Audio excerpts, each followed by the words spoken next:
Tu te souviens de ce jeu où on explorait des temples oubliés tout en éliminant des mafieux, des créatures fantastiques et autres animaux en voie d'extinction, et tout ça en short et avec 2 pistolets? En ce qui me concerne, et je pense que c'est le cas pour beaucoup, c'est avec ce jeu que j'ai découvert Lara Croft et ça s'appelait Tomb Raider 2.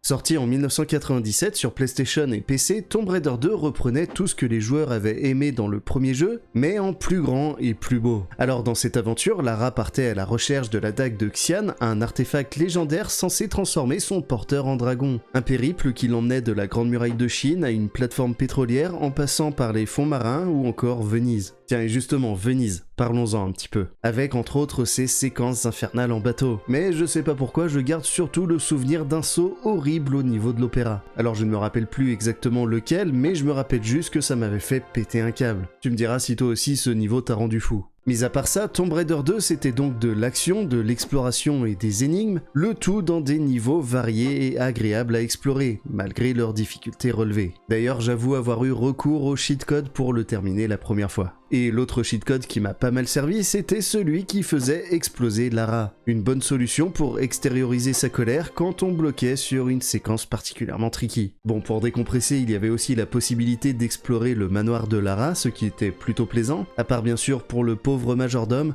toi-même tu sais. Graphiquement, c'était une belle évolution du moteur du premier jeu, avec plus de détails, de textures, et c'est à partir du 2 que Lara a eu sa tresse iconique. C'est donc en toute logique que le jeu a eu un immense succès, renforçant le statut de Lara Croft comme véritable icône du jeu vidéo et même icône de la pop culture. Et encore une fois, pour moi comme pour beaucoup, y compris toi peut-être, c'est avec ce jeu-là que j'ai découvert Tomb Raider. Alors dis-moi, toi aussi tu as essayé le code secret dans la fontaine du manoir de Lara Croft ?